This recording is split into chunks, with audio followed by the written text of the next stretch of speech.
a very good evening. I think this is the second session in this KLF with Jimmy Wales, the founder of Wikipedia. Uh, the first session was, I think it was yesterday, a conversation about the future of knowledge uh, with Barkadat, the renowned journalist. So today we will be focusing more on his book, The Seven Rules of Trust. Uh, it released very recently in 2025 October. How many of you have already read the book? Can you please raise your hands? ആരും വായിച്ചിട്ടില്ലേ? സമാധാനം. എന്നാ പിന്നെ എനിക്ക് പ്രശ്നമില്ല. Okay. And when we had a very brief chat, Jimmy Wales was asking me, in some platforms, people are asking him to tell the 7 rules of trust. So he asked me, please don't ask me that. Actually, there is no need of asking him to tell the 7 rules of trust because it's there in the Wikipedia. You can go and check. And basically, this is a very small book, around 200 and exactly 218 pages. So you can read it in a day or two. And a very interesting book. And also, the title also is very fascinating. 7 Rules of Trust. But I am more fascinated by the subtitle of the book, A Blueprint for Building Things That Last. So, even if you haven't read the book, I'm sure that this conversation is going to be very interesting to you because this is all about trust and trust economy. Especially, we all are people who have trust issues, not only in personal relationships, but we have trust issues with the entire world. So this is going to be, I hope that this is going to be a very interesting conversation about trust. So welcome to KLF again. Thank you. So basically, I understand that your book is explaining how a trust-based model can be applied to address this heavily polarized world.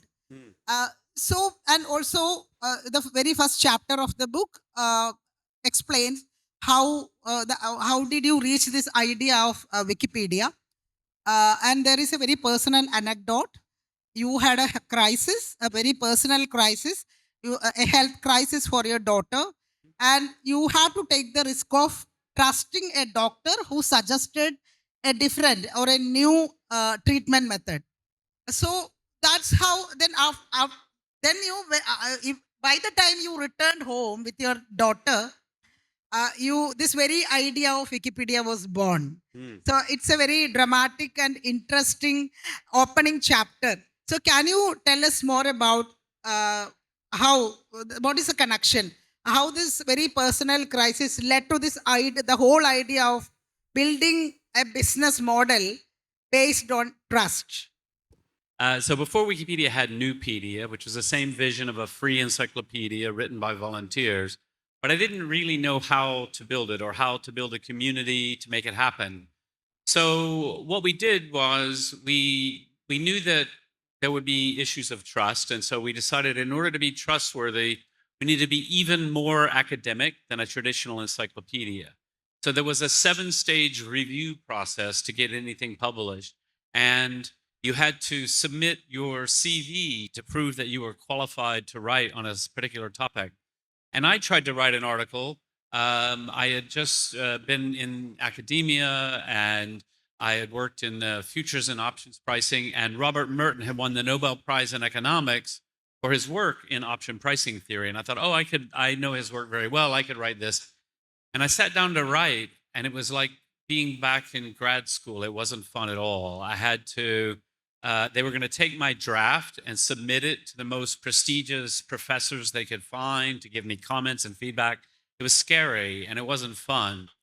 And I realized, okay, this is not working. But then my daughter was born. I wasn't sure what I was going to do. And she was very ill. And there was this story. I had to trust the doctor who was recommending a certain treatment. And fortunately, the good news is she's completely fine today. I just saw her recently. She's doing great. And, so when I got back and got home from the hospital, I realized, like, while she was sick, I went on the internet and I was searching for some information about meconium aspiration syndrome, and I could find almost nothing. It was either very academic and I didn't really understand it, or like a few random blog posts or whatever. And I thought the world does need an encyclopedia to give me a fact based, simple explanation so that I can make a better decision. But because this has happened, I was like, okay, life is too short. You can't just keep working on a system that isn't working. And I had heard about this wiki idea. I was like, let's just do it. Let's just try the wiki and see what happens. So Kira was born on December 26th, and then we got home from the hospital. And on January 15th, I typed "Hello World," the first words of Wikipedia, and hit save, and it was live. And we had an existing community because there were already maybe 200 people who were active on the mailing list and who were passionate about this idea, but our 7-stage system was making it hard for them to get any work done. So that small initial group started working immediately, and we had more work done in 2 weeks than in almost 2 years. So it was an amazing progress. And in those early days, it was really fun. It was very exciting because you might be the first person to type, Paris is a city in France, and hit save, and you say, "Oh, look at my encyclopedia article about Paris." It wasn't much, but it was a start. And then you come back a few days later, and somebody added the population and a little about the history and the different areas and all of this.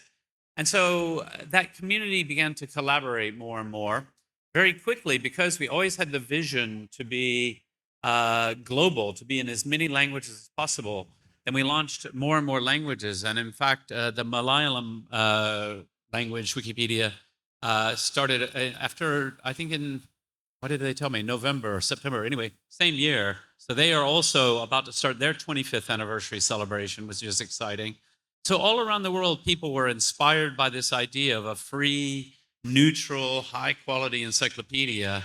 And so it all was very exciting beginnings.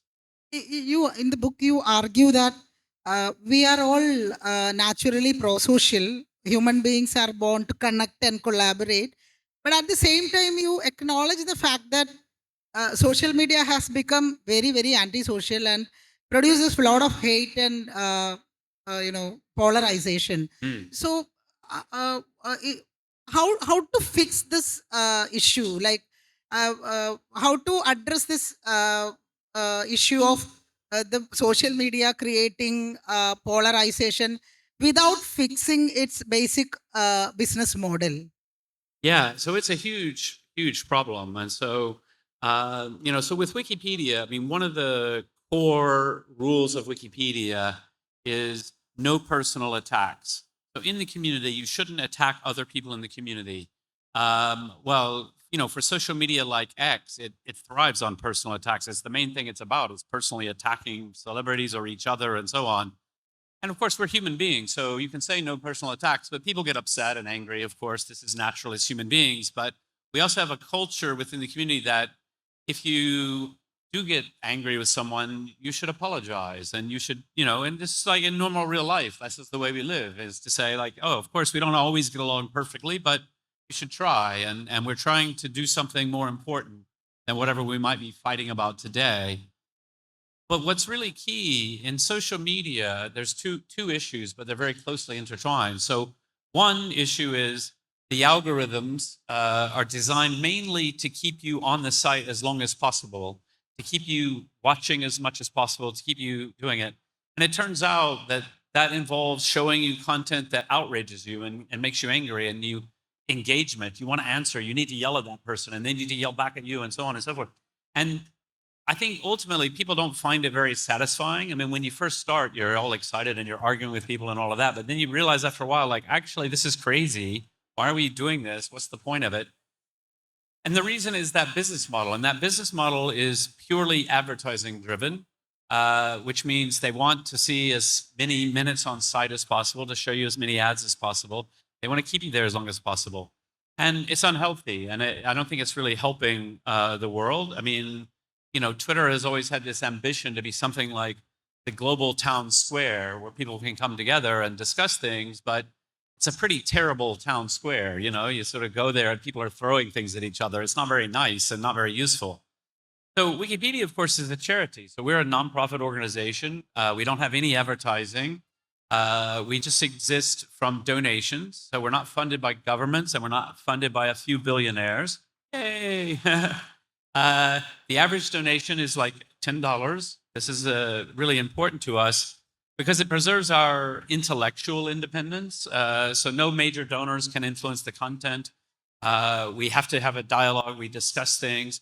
We have a really strong commitment to being neutral. But of course, there's always something to argue about. And so, sometimes we're better than others about these things, but we try. But the main thing is, because we don't have ad revenue, we're not really concerned about keeping people clicking as long as possible. So if you ask us about the page views, obviously someone at the foundation does, we look at it and so on, but it's not what we're obsessed with. We're obsessed with, is the community healthy, happy? Are we making good progress? Are we doing good work? Obviously, it's important that Wikipedia is popular and that people read it. That's part of the process. But we don't try things just to increase page views. Like, it'd be quite easy to increase page views if you just had clickbait headlines, but our headlines are quite boring. The article about about Kerala will be just called Kerala. It's very simple, and so I think it's been really wonderful. So yeah, social media, not so great. I think this is a very important thing, and we have to come back to this later. But before that, I wanted to ask you something from the book again.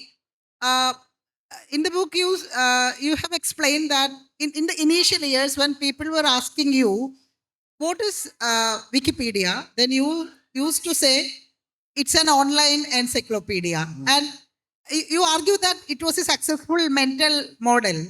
So when you talk about mental model, you again explain it as like something like encyclopedia, having a very long history and legacy of around 2000 years. It was really helpful to build a mental model. So my question is, first of all, for those who haven't read the book, please explain what you mean by a mental model. That is one question. And the second question is, if you were starting something new in 2026, something which doesn't have that legacy or the history of 2000 years, how can we bring this mental model into this?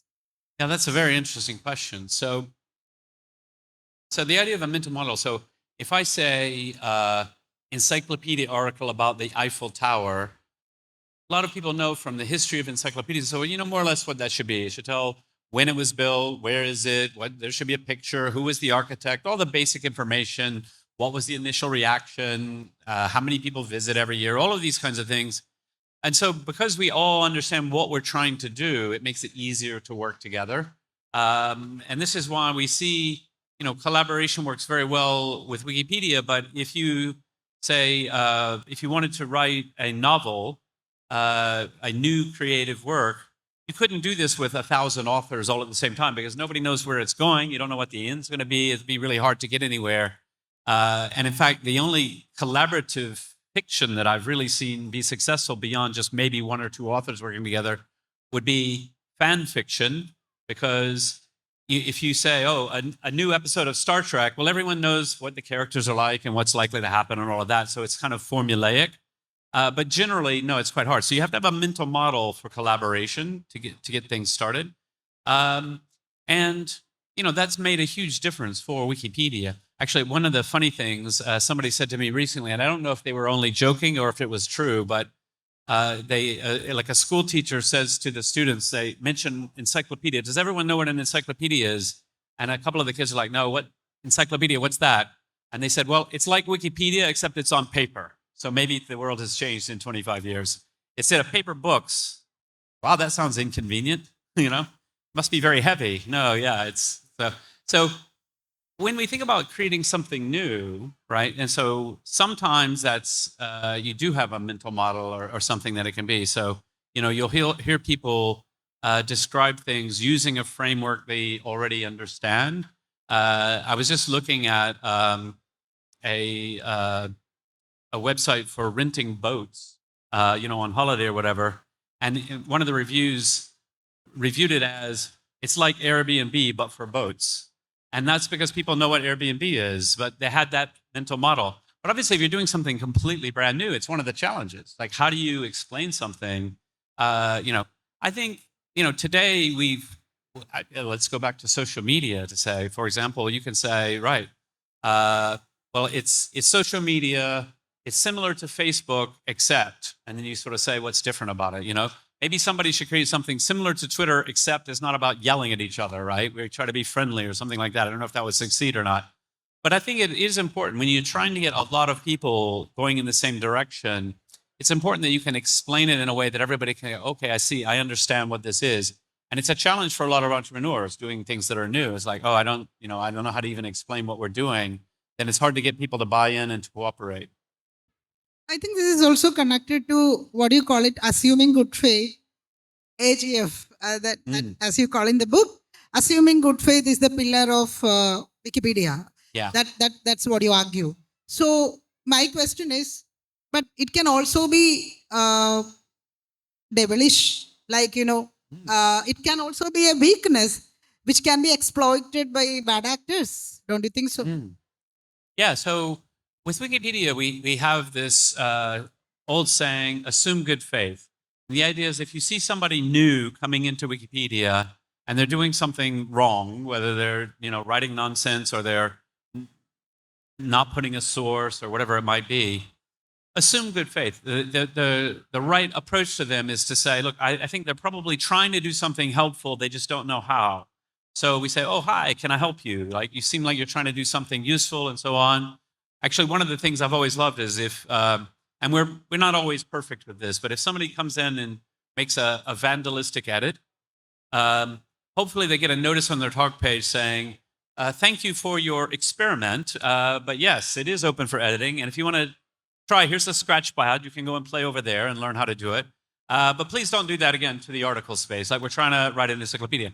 And it's amazing how many people that has brought on board. We have I tell the story of Kaylana, a very famous Wikipedian who's led a lot of great projects. And she first came to Wikipedia as a young teenager and made a vandalism edit. And yet someone was really nice to her and say, oh, hey, please don't do that. And then she felt so bad that she thought she needed to make up for it by making some good edits to Wikipedia, and ultimately became a great Wikipedian. And so what we say about it is, like, this is actually very practical, because it turns out most people are very, very nice. And I think we all understand that, we all come and we sit in a big crowd, and you don't assume other people are going to start hitting you or steal from you. But of course, there's always a few, and there's always some problems. So you can't be completely naive. You say, okay, assume good faith, but not infinitely. So of course you can get blocked from Wikipedia. Hopefully, someone will be nice to you first and say, oh yeah, don't do that. Like, we're trying to make an encyclopedia. Let's work together. Can we collaborate? And then, okay, after a few days, they're not doing the same thing. They obviously aren't here to build an encyclopedia. They're here to campaign for something. Like Wikipedia, one of the ideas that people outside Wikipedia have is that you should go to Wikipedia and fight for what you believe in. And it's about being a battleground mentality. Oh, this isn't very helpful. That's not useful. It's not, in the community, we don't like that. We want you to come in and say, okay, like, I have my own opinion, but I understand there are other opinions. And what we're here to do is just present it all in a fair way. And sort of the best Wikipedians, you can't even guess what their politics are. Like, that's what I love, is like, oh, I'm not sure. Oh, is this person, do they support this politician or that one? I don't know. I can't tell, because they're very thoughtful and they're basically trying to explain the positions and so forth. That's a good Wikipedian, and that's a good community outcome. And that's very different, again, from social media, which is not about assuming good faith. In fact, these days, it seems to be about assuming bad faith. It doesn't matter what you post on social media. Somebody's going to assume you want to kill them or something. It's like, okay, well, easy, calm down. Out of all these 7 rules, I was actually very curious about the 6th rule. I will tell you what it is. It's a virtue of independence. Maybe because I am a journalist, I was actually confused, to be honest. I will read out that explanation that you have given for the virtue of independence. You have a mission. Stick to it. Don't take sides in the disputes of others pursuing their own missions. This is the 6th rule. But my question is, how is it even possible in this era of information war where we can find only misinformation, disinformation, fake news, and even the so-called reliable source is not that reliable. So this is also about question of the future of Wikipedia. Yeah, no, I think it's really important, and I think it is harder. It's harder in social media. I mean, I've been saying, if you know, when you see this rise of partisanship and the rise of toxicity and so forth, it becomes much more difficult to find your way through as a person in a path, to have to not become too tribal and too aligned with something, and to be willing to say, okay, well, look, I will vote for this person, but I'm also not comfortable with this behavior or that. Like I don't agree with everything. That's really important, and I think it's important for our personal mental health and so on. Um, but it has become more difficult. And then, part of this advice. So the book is not just about the big issues of our day, but it's also sort of practical business advice. And so one of the things that I talk about there is like a lot of businesses or universities or thing, they've felt compelled in recent years to take sides on some political issue where they're probably better off just not doing that. Like there's certain, and it doesn't apply to every business. And in some cases, it's part of the brand identity. So I give an example. I don't know how familiar, like Ben and Jerry's ice cream has always been quite famously about social progressive causes. And so it's part of their brand. That's okay for them to do. Um, for Coca-Cola or Pepsi, these are not political brands. And I don't have any interest in what the political opinions of Pepsi are. Like it's not of interest to me. They're not experts. They're not, and all they're going to do is cause divisiveness. They should just stick to their business. Like, actually, it's not the healthiest food in the world already, so maybe that's a problem. But there are many cases where people are being partisan about an issue in a very public way that they shouldn't. So, like for me personally, like I feel very comfortable if someone wants to ask my political opinion about internet public policy, that is something I know about. It's something I have a stake in. It's something I have opinions that are based on real life experience and expertise. And I've talked to a lot of people. I feel like my opinion on that is worth a piece in the discussion. If you ask me for my opinion on healthcare policy, I'll say, look, I'm just a normal person like anybody else. And I don't feel that I should have a bigger voice than anyone else on healthcare policy. It doesn't make sense. So you see a lot of celebrities who will be very political about something, and I'm like, you're a comedian. I'm not really sure I care what your opinion is about whatever. I think maybe if you give me a reason to think you're an expert or it's something that's particularly like true to who you are, of course I can understand that. So this advice is mainly aimed at companies who are maybe sometimes just getting involved in things they probably shouldn't. You have also faced a lot of attacks too. Elon Musk publicly referred to Wikipedia as Wokepedia. So, what are the debates happening in the Western world? Like, people belonging to that category of Elon Musk and people like you. What is the real war happening there? Yeah, so I'm not sure I can quite hear all the words, but yeah, Wikipedia, yeah. So the truth is, like, I know the Wikipedians. I travel all over. I meet with Wikipedians. We're a bunch of nerds, not super political. Definitely, we haven't been taken over by the woke left. That's just not true. At the same time, whenever we get a criticism about bias, my view is always, okay, let's listen. Let's take it seriously. Maybe we are biased. Maybe we need to reflect on that. Maybe we should do an internal look at the sourcing we're using. Are we being fair and all of that? Because if we have that commitment to always saying, okay, let's make it better. Let's try and do the right thing. I think that goes a long way to building trust with people to say, okay, well, Wikipedia doesn't always get it right, but they try and they really are thoughtful about criticism and so forth. So I think that's really important. One of my problems, and I do say this in the book, is like, to the extent people hear, oh, yeah, Wikipedia has been taken over by far left activists. Well, then if you're not a far left activist, let's say you are more conservative, you might think, oh, well, Wikipedia is not for me. If I go there, there'll be crazy woke activists yelling at me. And so you'll be less inclined to participate, which makes the problem worse. Also, you're telling crazy woke activists, come and campaign in Wikipedia. And it's like, no, we don't really want you campaigning in Wikipedia. We try to describe the facts and so on, and we try to be very calm and neutral ourselves. And so, I think for Wikipedia, the important thing is to always have an open culture, an open community, and to say to someone, "Oh, wow, okay, this is your politics. Wow, I really don't agree with you, but let's still try and work together. Let's try and be constructive together."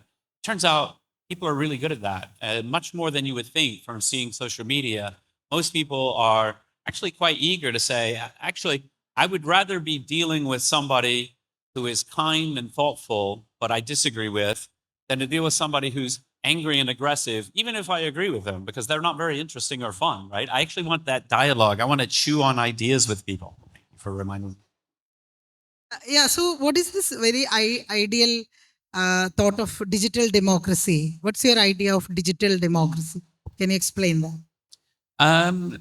Well, I mean, so it's interesting. So the concept of digital democracy has been around for a long time, and it's sort of vague, and I'm not sure what people always mean by it. I mean, for me, the great opportunity and the great wonderful thing about the internet is the possibility of thoughtful and constructive dialogue and discourse. And so we don't always find that. Obviously, in social media, that's not even encouraged in many cases.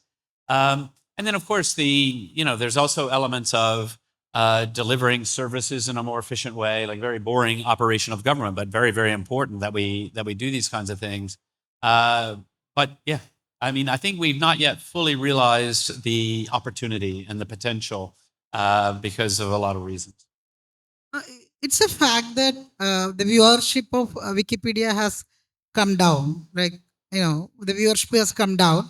And the question is, why should I go to Wikipedia when I have Mm. AI tools that give sufficient citations? And to be honest, over the past 2 years at least, I am clicking Wikipedia through the citation given by an AI tool. Yeah. So, I mean, there's a couple ways of looking at this. So, one, in terms of the impact that the people writing Wikipedia have, in terms of the number of people who are benefiting from that, that's probably increasing, not decreasing, because now it's in the AI summaries. There was a Pew Research study that showed that Wikipedia was on the front page of 3% of the traditional search results, but were linked to in 6% of the AI summaries at the top. So more information from Wikipedia is reaching the public, but they aren't necessarily coming to the website. So the website we've seen in the last year, according to some statistics we did, about an 8% drop in the number of people visiting the website. So that's meaningful. That's important. It's not a disaster yet, but it's interesting. It's not that those people are no longer getting information from Wikipedia. They're just getting it through other methods and other means. And I think the main thing people should be concerned about is the AI hallucination problem is very bad. So AIs get things wrong a lot. And in fact, probably more than most people realize, because if you only use it casually, it seems pretty good. But when you dig deeper, or if you're an obsessive nerd Wikipedian like I am, you're like, wow, this is really, really terrible. And it turns out it's much worse the more obscure the topic, then the more hallucinations happen.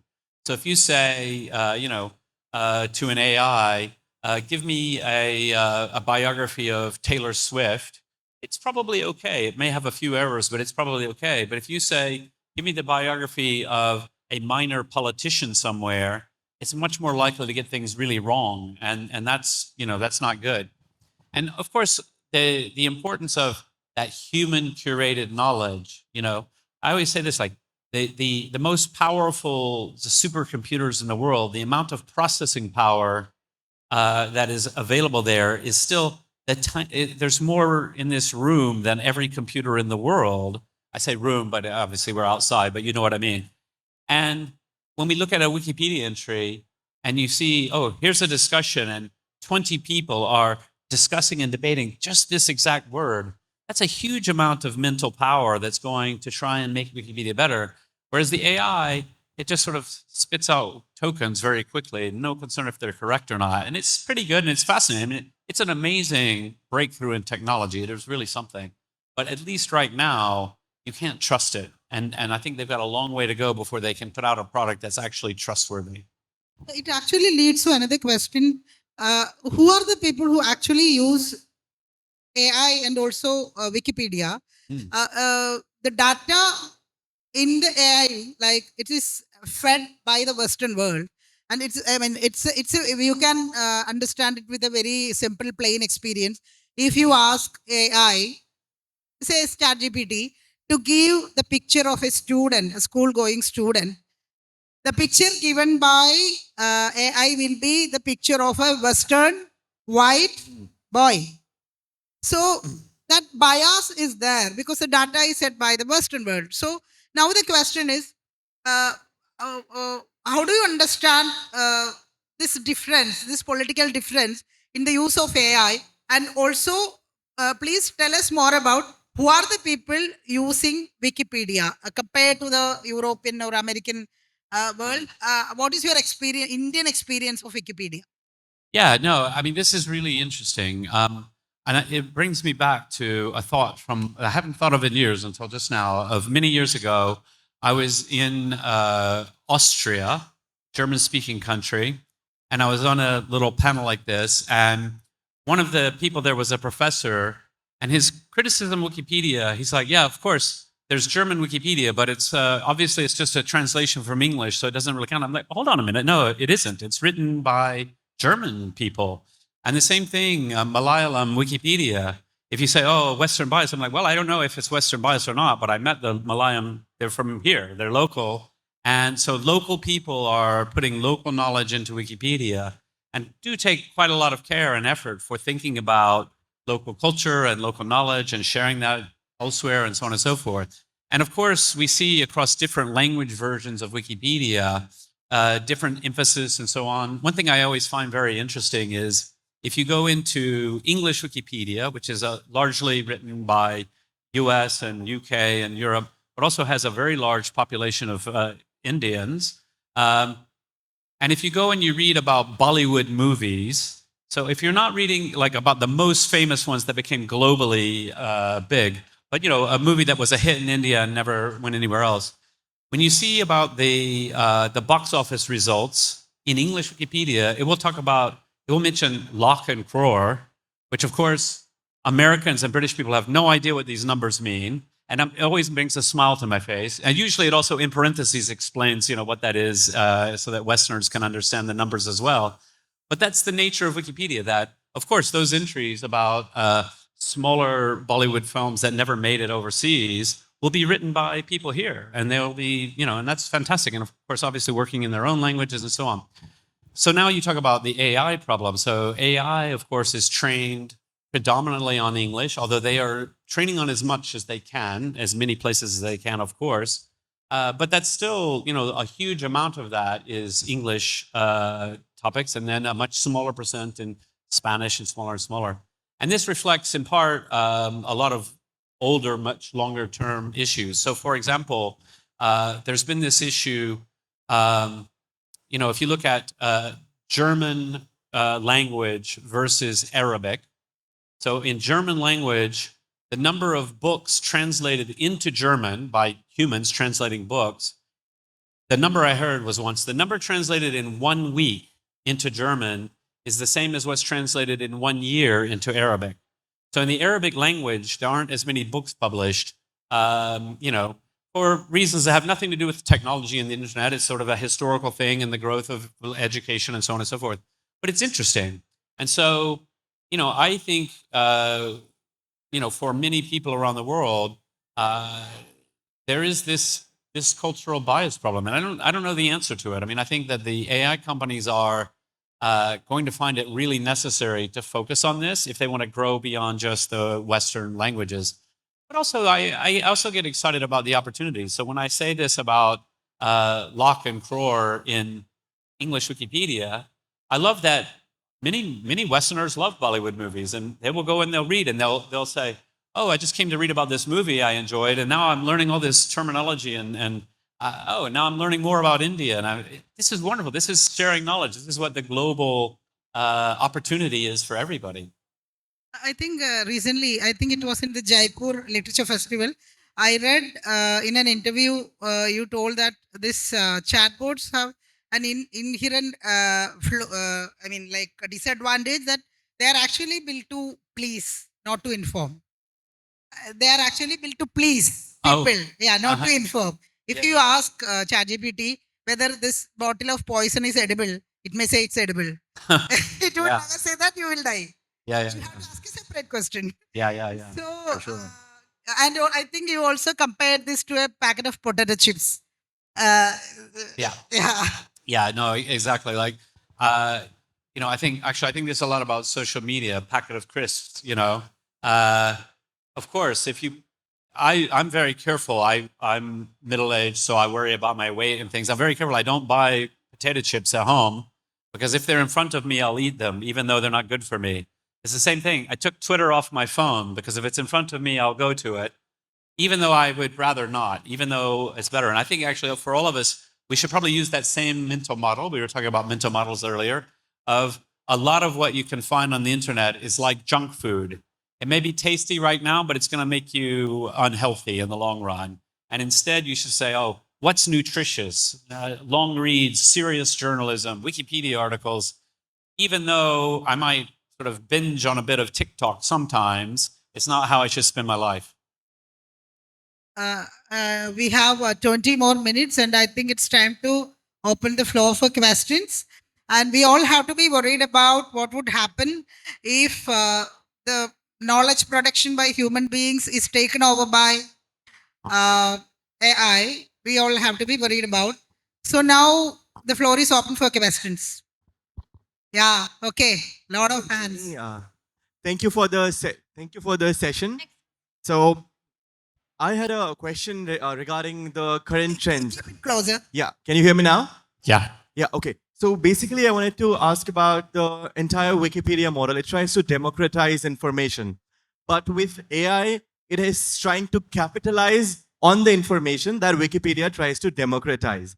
So the entire cause behind making knowledge accessible is slowly shifting to a place which is no more accessible. So is Wikipedia trying to do something which can be some sort of collaboration with AI models like GPT, or maybe some sort of integration of AI within Wikipedia itself? Because also it's about the survival of the fittest as well. Because if the trend continues, maybe users of Wikipedia will keep on decreasing. So how do we go ahead with it? Okay. I want to add one more thing to that. Whether you have a plan to collaborate with academic journals that produce knowledge and keep it in paywall. Yeah. So, I think one thing to understand is that Wikipedia, like we're a charity, we're a community. Wikipedia is not going anywhere. We're going to stay here.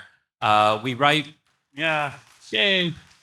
In the community, we write Wikipedia because it's our hobby. We enjoy it. We like to make it. And the fact that we're here working on our hobby and then we look around and like, oh, wow, the whole world likes what we've done for them. That's wonderful, but it's not why we do it. So we'll still be here. And then, of course, I think the interesting thing is I think the world is better off if AI is reading Wikipedia. I always say, can you imagine an AI that was only trained on Twitter?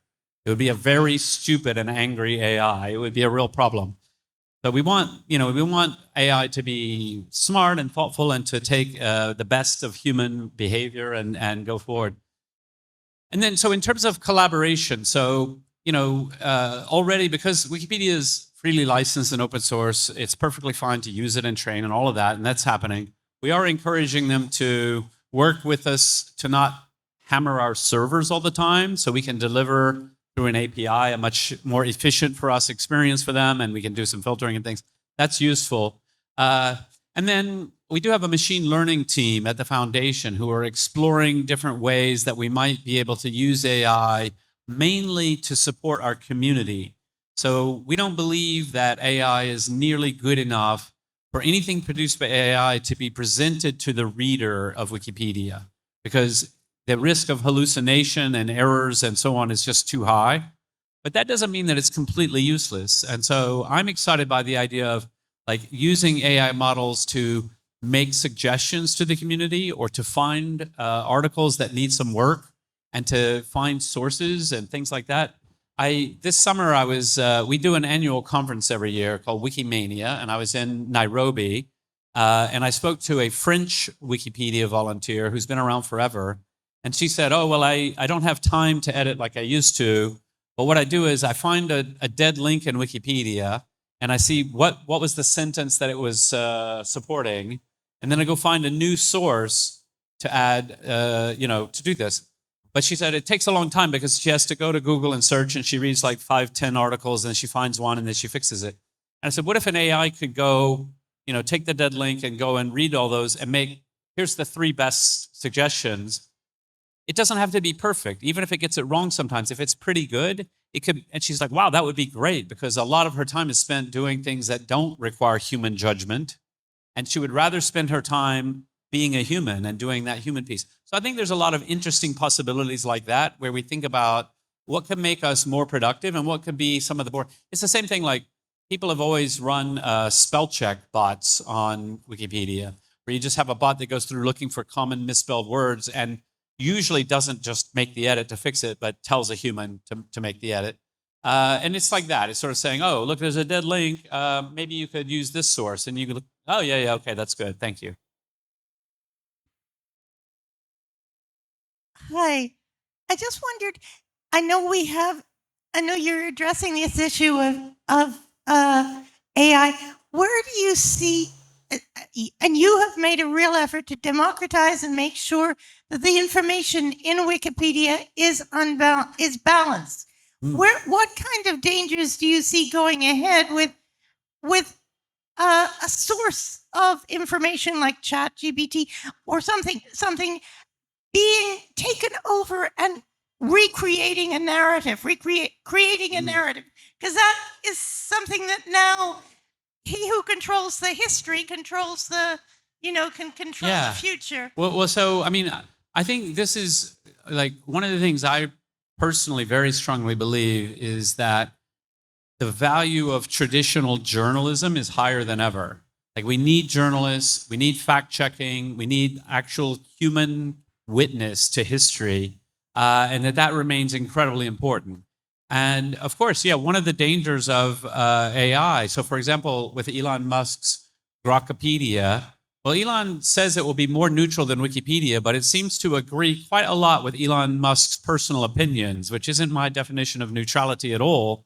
And there's a lack of transparency. If behind the scenes, in the training of that model or in the sort of so on, they are encouraging it to be more right-wing or something like that, well, you can't even see that. I mean, maybe you can see it in the results, but you don't know how it's made. With Wikipedia, of course, I think it's important and not always easy that we should be as neutral as we can, and we should be looking at a range of quality sources and all of that. And, we are human beings, and so we make mistakes, and we don't always get it as right as we should, and so on and so forth. But we try. And I think the we try part is the human condition. Like, we are here on this planet, and we're all trying to do something useful and good. And for us, that's be true to facts and be true to neutrality and be calm and try and do the right thing. In the face of a very noisy world out there, it's very difficult. But I'm an optimist. I'm a pathological optimist, and the reason I say pathological is because I know it's not always rational. But I think we're going to be fine, and I think I see great hope. I have a huge amount of hope in the young. Oftentimes I'm nearly 60, so I'm no longer a young person, or I'm not that young anymore, and it's very common for people my age to say, oh, young people and the TikTok and the, I'm like, okay, I remember being young, and I was at a very short attention span too. But the thing about young people is, yes, they like short form video, but you know what else? They watch really long, they binge long, complicated TV shows, very intelligent shows and intelligent television. I think the young people are going to be okay. And I think, that, and they love Wikipedia. They're very passionate about Wikipedia. So humanity is in a bit of a funny place at the moment. We've got, a global leader like Donald Trump who has zero interest in facts, but people aren't happy with that. And I think we will come back to a better place. Hi, good evening, sir. My question, today's world, there is a business interest. If you look at the social media, especially almost all the tech companies, they are into business. There is a business model, but your model is different. Like, have you ever felt that, somebody tried to hijack your, business model? Because if you look at the total, the world history, I'm talking about recent past, like almost political, I mean that, that a political circle, the social media influence, like for example, if the political party want to spread their ideology or, propaganda, they are using the social media. Like, other example, like, Twitter purchased by the Elon Musk, that is another example. Did you ever, that somebody tried to purchase your ideology, or like, like your business idea is non-profit, and I mean that people who are, purely into business, they try to hijack your idea. Would you like to explain that? Apologize. It's very hard to hear up here. And so I have to, also, my hearing isn't so good. I have to read people's lips to understand, and she's closer. So anyway, very good. Yeah, no, we haven't seen too much trouble with that. I think one of the things that's really important for us to be resistant to that sort of thing is that we have a healthy community. We have a bunch of nerds who are very serious and all of that. One of the things that's very different about Wikipedia is you don't gain importance and standing in the Wikipedia community by having a large number of followers or by getting into arguments with people, but by doing good quality work that other people respect. And so within our community, we're always on the lookout. People come in and maybe they are trying to campaign for some issue or some politician. Hopefully they don't find Wikipedia all that comfortable for that. It's like to say, okay, like, we understand you really like this person, but that's not what we're doing in Wikipedia. We're trying to be calm and neutral. So far, not so much, and hopefully not. I mean, part of it is because we're a charity, and actually because we're supported by small donors. It's more important that we're responsive to everyone, to the general public, rather than a huge business interest. I mean, for example, years ago, it used to be more common for people to say this to me, but now they understand immediately why it's a bad idea. People would say, oh, why don't you just get somebody like Elon Musk to pay for it all? Like, why are you always asking for money on the website? And back then you might say, oh, well, as long as he, now you say, oh, now I know why, because he would have very strict demands on the content. And it's better if we don't have that. It's better if we're accountable to the public. I'm 12 years old. I'm a homeschooler. And my question is, if I wanted to do some research on countries or their culture, would I be better off going on an encyclopedia or Wikipedia? Because an encyclopedia is a checked published book, and Wikipedia is a contribution by many people on the internet. Great, thank you. Well, so as I say, I'm very optimistic about the young people. Thank you, great question. I think you should do both. I think doing both is always the best answer. So the great thing about Wikipedia is always a good starting point. You're going to research some topic, you go to Wikipedia, you go to the sources, you read all of that. But yeah, you should try a traditional encyclopedia as well. Normally, Wikipedia will be more comprehensive. It will be more recently updated, which is sometimes relevant and sometimes not. Some things change faster than others. But I would say, do both. Do both and more, because I think more knowledge is always helpful. And if you do that and you see something is wrong in Wikipedia, help us out. Leave a note, make an edit, and make it better. Thank you. Thank you. Thank you. Hello. So I'm sure you're aware of all the fandom wikis that exist on the internet, which follows the exact same format of Wikipedia. So node to node. Are there any fandom wikis that you have worked on personally? Something that you maintain? The fandom wikis, specific, for example, Star Wars fandom wiki, Star Trek fandom wiki. Yeah, great.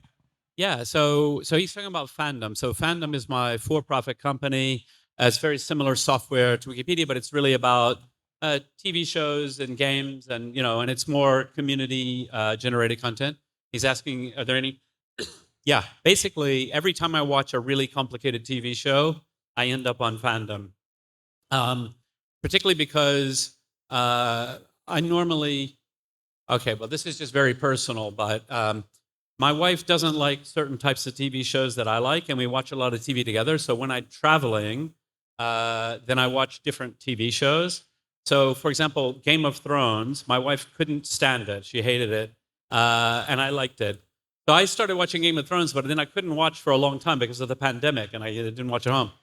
So then when I went to catch up, I couldn't remember anything that happened. So I went back and I read the wiki for the old episodes. So a lot of TV shows. I'm not a gamer, so I don't really go on the gaming things. Sometimes I'll look at something, but yeah. So mainly TV shows and franchises to find that obscure character.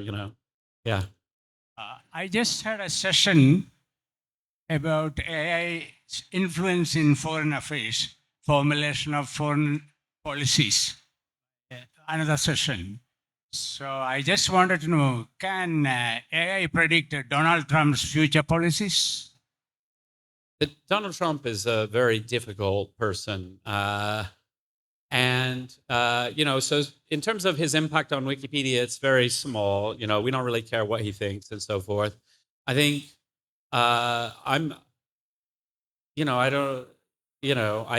it's only 3 more years to go. That's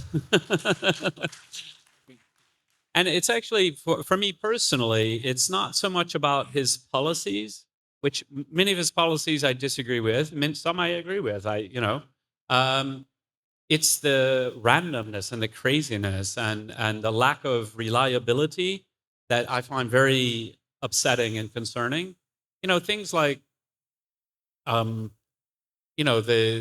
just in the last week, he's threatening huge tariffs on Europe if he doesn't get his way. And he's threatening 100% tariffs on Canada. Nobody believes he's going to actually do that, but he's just doing these things, and it's terrifying everyone in the world, and it's very dangerous, and it's not helping anything. It's not in the interest for someone who's so America first. He's done a lot to undermine trust in America. In the past, you might say, "Oh, I disagree with America," but they're pretty steady partners, and you can always count on the Americans. There's a famous quote which I recently learned is probably not real, so Winston Churchill said something like, you can always count on the Americans to do the right thing after they've tried everything else. Well, now you're not even sure with Donald Trump. You didn't realize how many other things you could try first. But maybe Winston Churchill never actually said that, but it sounds great. But yeah. One last question. In the coming next 2 decades, like when you're saying that youngsters are losing their attention span, they are more switching to videos. What is the future from a platform like Wikipedia? Will you guys be having something more like in a video or some other or podcast? Will they be switching content? Because nowadays people are going to ChatGPT or Gemini to get information. Earlier it used to be the Wikipedia, the news sites, but there's a shift happening. So in the coming decades, will they be a switch to a different medium, like a podcast or a video? Okay. Yeah. Okay. So I think when you say in the coming decades, right? AI is moving so fast right now. I think it's really hard to say where it will be in 20 or 30 years. It could be, amazing. And then, we don't need Wikipedia anymore. I don't know. As a human, I don't think so. But, and as I say, we'll probably still keep doing it because it's our hobby. I always point out to people, computers are better at chess than humans. And yet chess is a more popular hobby than ever. So that's, maybe that's the way it will be. I don't know.